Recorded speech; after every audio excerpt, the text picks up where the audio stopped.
সাহস থাকলে জনাকীর্ণ সংবাদ সম্মেলন করে আমাদের মতো সামনে আসুন, প্রশ্ন নিন, জবাব দিন, যদি না পারি পদত্যাগ করি। সেই সৎসাহস আমাদের আছে বলেই বাংলাদেশে 26টি ডেন্টাল কলেজ এবং ইউনিটের প্রত্যেকটা অধ্যক্ষ মহোদয়কে আমরা চিঠি দিয়েছি আজকের অনুষ্ঠানের জন্য। বঙ্গবন্ধু শেখ মুজিব মেডিকেল বিশ্ববিদ্যালয় বিএসএমইউ কে সংশ্লিষ্ট ডেন্টিস্ট যারা স্টেক হোল্ডার আছেন প্রত্যেককে চিঠি দিয়েছি, স্বাস্থ্য অধিদপ্তরের চিঠি দিয়েছি। 7 থেকে 8টি যারা সক্রিয় পেশাজীবী সংগঠন আছে ডেন্টিস্ট্রিতে, সেটা যেমন আছে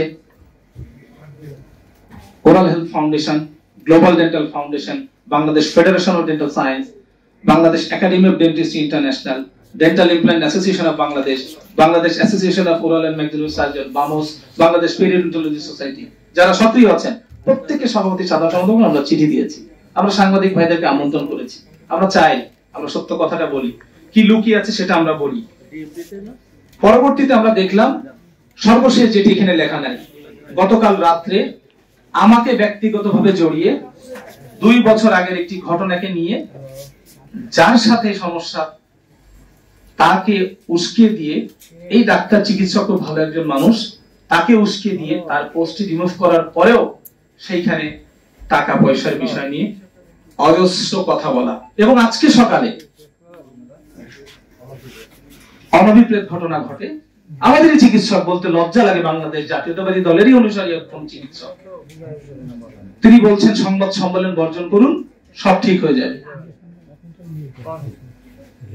তাহলে কি আবার প্রেতাত্মা ফ্যাসিবাদী ফিরে আসছে? ডেন্টাল সোসাইটিতে আর কখনো প্রেতাত্মা ফিরে আসবে না। আমি হয়তো নির্বাচন কমিশন হিসেবে থাকবো না, আমরা হয়তো থাকবো না, ফ্যাসিবাদী চরিত্র কখনো ফিরে আসবে না। আজকে যদি সাহস থাকতো ফ্যাসিবাদী লেসপেন্সার আওয়ামী লীগের উচ্ছিষ্টভোগী ধর্মীয় রাজনীতিক, যাদের কোনো রাজনৈতিক পরিচয় ছিল না, এখন করে নতুন পরিচয় গদাচ্ছে, যারা সব সময় আমাদের কাছে সমস্ত তথ্য প্রমাণ আছে, সাংবাদিক ভাইয়েরা যদি কেউ এটা প্রতিবাদ লিপি পাঠায় আমরা তাদের উত্তর দিতে প্রস্তুত। এবং যে অধ্যক্ষ মহোদয় পদত্যাগ করেননি, আমরা সম্মানের সাথে তাকে রেখেছি 1 মাস ধরে। এটা একমাত্র ডেন্টিস্ট্রি পেশায় সম্ভব হয়েছে। আপনারা জানেন বাংলাদেশের সমস্ত ডেন্টাল কলেজগুলোতে, মেডিকেল কলেজগুলোতে অধ্যক্ষরা স্বেচ্ছায় পদত্যাগ করেছেন অথবা চলে যেতে বাধ্য হয়েছেন। একমাত্র ঢাকা ডেন্টাল কলেজ, সেটা বাংলাদেশ ডেন্টাল সোসাইটির সংস্কার এই সাধারণ চিকিৎসকগণ চান বা জাতীয়তাবাদী চিকিৎসকগণ চান বলেই আমাদের শ্রদ্ধেয় অধ্যক্ষ মহোদয় সবকিছু পজিটিভ থাকা সত্ত্বেও 1.5 মাস ধরে সচিবালয়ের মন্ত্রণালয়ে বারান্দায় করেছেন, কিন্তু উনি কখনো ওনার ক্ষমতা প্রকাশ করেননি। এটি গণতান্ত্রিক সরকার এবং গণতান্ত্রিক ব্যবস্থার প্রকট উদাহরণ। ডেন্টাল সোসাইটি হবে গণতান্ত্রিক।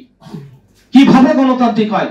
আমরা ধিক্কার জানাচ্ছি বাংলাদেশ জাতীয়তাবাদী দলের সময় তৎকালীন ডেন্টাল সোসাইটি যারা 10 বছর ক্ষমতাকে আঁকড়ে রেখেছিল, এই নির্বাচন কমিশনে আজকে যারা বসে আছে তাদের উদ্যোগে, আমিও তখন একজন প্রার্থী ছিলাম, কারণ আওয়ামী লীগের সময় যদি আমরা নির্বাচন না করতাম তাহলে 10 বছরের ওই বাংলাদেশ ডেন্টাল সোসাইটি আর ভাঙতো না, ওই আরো 11 বছর চলে যেত। এবং এটা আওয়ামী লীগ সরকারের আমলে আমরা সহায়তা করেছি, কিন্তু আমরা ভুল জায়গায় সহায়তা করেছি। তারা রাক্ষস ভক্ষক হয়ে গেছে। সেই যে জাতির সামনে, আপনাদের সামনে পুরো বিষয়টি তুলে ধরার জন্য।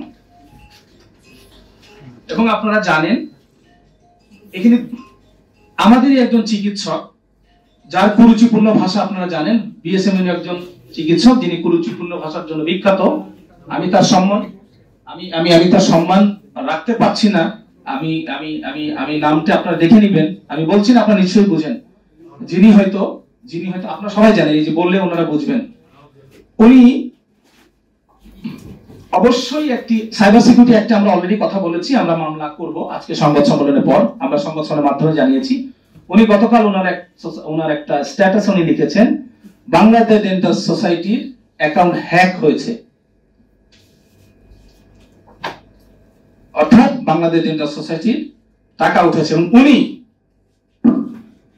সোনালী ব্যাংক হোটেল ইন্টারকন্টিনেন্টাল কর্পোরেট শাখায় বাংলাদেশ ডেন্টাল সোসাইটির আপনাদের হিসাবটা পরিচালিত হয়। আমরা মাত্র 3 দিন আগে ওই হিসাবে এটি নিয়ে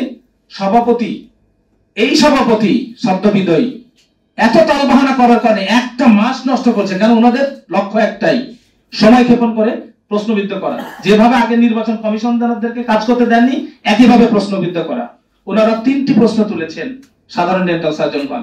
কারণ আজকে আমার এই বক্তব্যের পরে অনেক সমালোচনা ঝড় হয়ে যাবে। I don't care for any criticism. If you do criticism, come in front logically, rationally and ethically. আমরা বলতে চাই আমরা তিনজনই গর্বিতভাবে বলতে চাই আমরা বাংলাদেশ জাতীয়তাবাদী দলের আদর্শের চিকিৎসক ডক্টর শাসিনা বাংলাদেশ ড্যাবের সক্রিয় নেতা কর্মী রাজপথের সৈনিক। 8ই আগস্ট পর্যন্ত ছিলাম।